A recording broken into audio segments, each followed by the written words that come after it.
Would we even know what to do with good news at this point? This week started out so beautifully for anyone who cares about interest rates. Whether they're a pre-approved buyer, a loan officer, a realtor, whether you're an investor or a developer. If you are looking to buy or sell a home in the near future, you were probably feeling pretty good most of this week. Interest rates improved, and then the jobs report came out. The improvement at the beginning of the week, it was almost like the market was just willing it to happen. It started with a no big deal manufacturing report, and bonds started rallying, and we saw an improvement. Each day, it got a little bit better this week. Midweek ADP payroll numbers came in lower than expected. Interest rates improved a little more. Then today, the jobs report, yet again. And I know, I sound like a broken record here. Blasted the expectation, which was at 185,000 jobs to be added.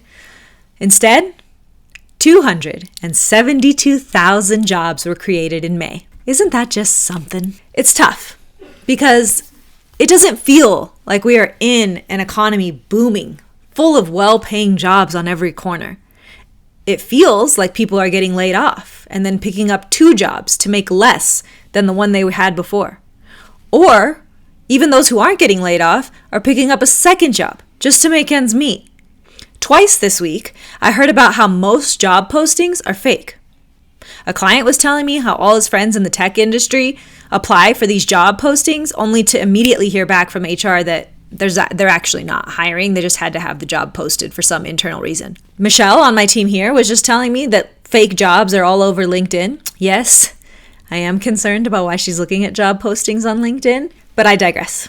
Why do we care so much about this stupid jobs report every single month? We have to remember that the Fed has 2 mandates: support the labor market and keep inflation under control.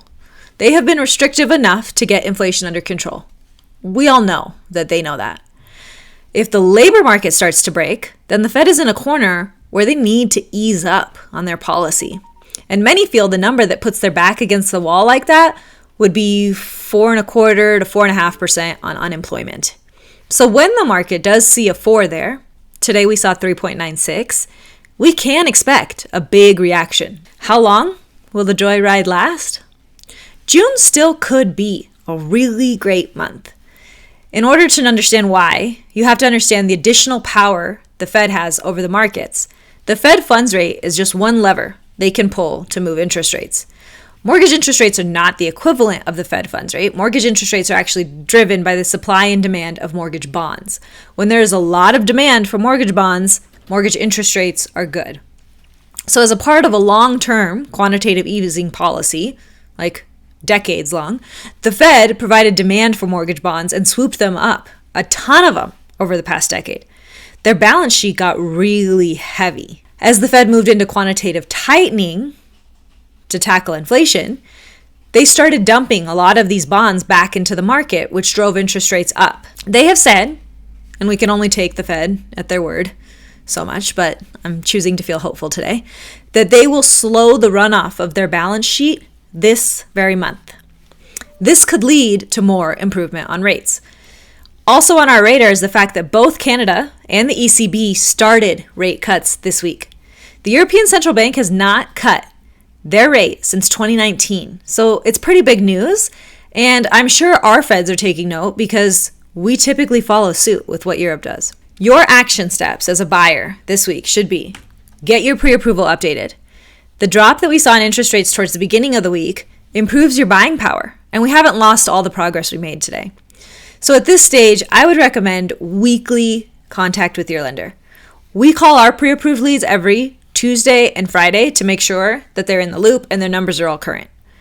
If you're on the market to buy a home, if you're in contract, I should say, and your rate was locked 2 weeks ago, check and see if you're eligible for a float down. Not every bank offers this. Ours does. If the market for us improves 1/4 point or more, even after we locked your rate, we will float you down for free. It happens automatically. Third bit of advice I have is beware of your competition. We've been prepping all this year. We've been telling you that as rates drop, more and more buyers will come back to the market, and you'll need to know what you're up against on each home. So don't assume that because last weekend you were negotiating for a credit on a house, that this weekend you won't be in a multiple offer situation. Work very closely with your realtor and your lender on each scenario.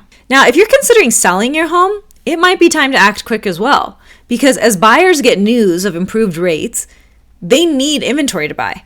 And this could help you move the property quicker and for more money. We're still in the midst of buying season, guys. Lastly, since you're a realtor, you do have good news to share right now. So get out there and share it. Call your fence sitters, call the people who just simply quit the market altogether. Tell them what we're seeing with home values and that lower interest rates will affect everything that's happening in the market.